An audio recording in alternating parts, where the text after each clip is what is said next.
Okay, so he could have spared himself all that suffering that he's going to listen to since forever past by not making an unbeliever. Oh no.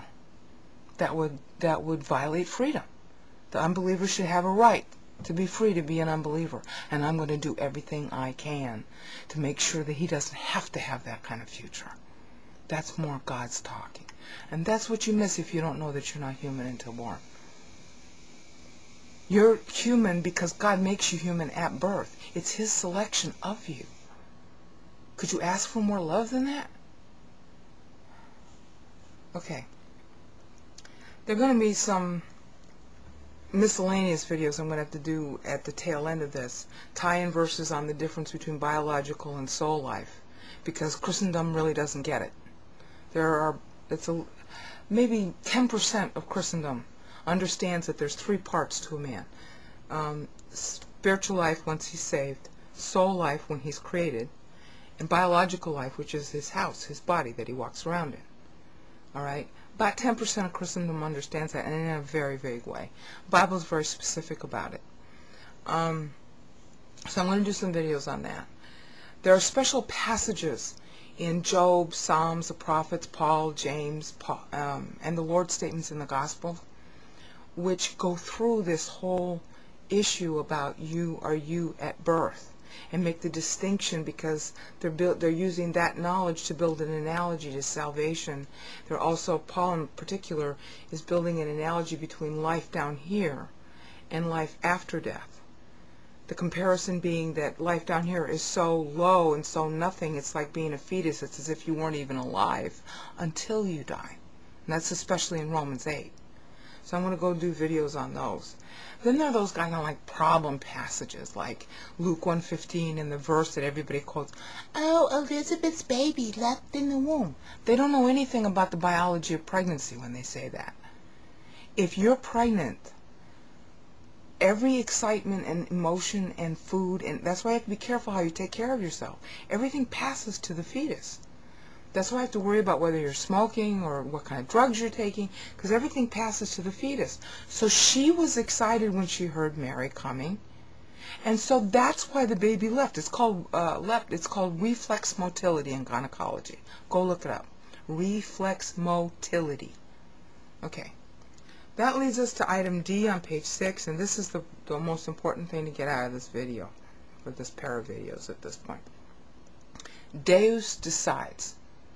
The real thing to get out of this whole point about life not being life until you're born is that God decides if you're born or not. Now, if God is to decide that, then Caesar doesn't. We as Christians shouldn't be making laws either pro or con abortion, because that's a Caesar issue. Now, if the state wants to make laws like that, okay, fine, but as Christians, we shouldn't be on either side. We shouldn't be supporting laws on either side, because that makes this whole issue of born, it takes it away from God and gives it to Caesar. We shouldn't be for that. Okay? Obviously, this means you're not pro-abortion either. It's a personal matter, but not because exactly the pro-choice people saying, oh, the woman has the right to choose. Well, yes, she does, but that's not the Bible's perspective. The Bible's perspective is God has the right to choose. Ask Him what to do. Just like Rebecca did. Rebecca? Yeah, Rebecca did in Genesis 25:22. So the issue is to be pro-God's choice and keep Caesar out of it. Because it really is a blasphemy to say that there's soul life in the womb. We saw a preview of coming attractions. Why? Okay, so for election time, what do you do with this information? Well,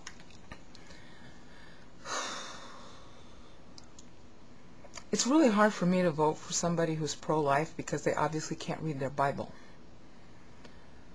But I can't vote for the Democrats. Sorry. They fail Foreign Policy 101 and they fail Economics 101, and God can correct somebody who's pro-life to the real biblical position. I mean, my pastor has been teaching what I basically told you in these videos. for over 53 years, so the information's out there. There's got to be about 300 or 400 pastors worldwide who know this doctrine. My pastor isn't the only one. There's at least one in every country who knows it. And if you say, okay, I'm not going to vote for somebody who's pro-life, well, that's kind of wrong too, because we're all wrong on some doctrine. We're all blaspheming God on something. Where I'm wrong on a doctrine or blaspheming God is different from yours. Okay, but it's still the same problem. Each one of us is blaspheming God every day in some way. So I wouldn't make pro-life or con-pro-life an issue in deciding for elections. The only thing to really think about is, talk to God about all this, obviously. My job, as far as I can tell, which is almost a job I wish I didn't have, is to pass on what I've learned. And what anybody does with it is none of my business. So for election time, personally, I'm going to make my decision on the election not based on the pro-life positions of anybody. I'm going to make it based on Iraq. We need to be there. It's not fair that we leave. Anybody who thinks that we should leave can't think very well, because the Muslims are out to conquer the world again. They do this every 430 years. It's like clockwork. And they're right on schedule from the last time in 1517.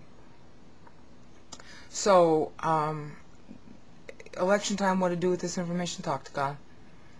And pro-life or not pro-life, well, who wants an abortion? Nobody. Nobody gets an abortion unless they feel they have to. So, it's still a decision between God and the person. It is not for Caesar. Exodus 21:22. So that's the end of this video. Let's hope I can turn this thing off now. I'm trying, and thanks.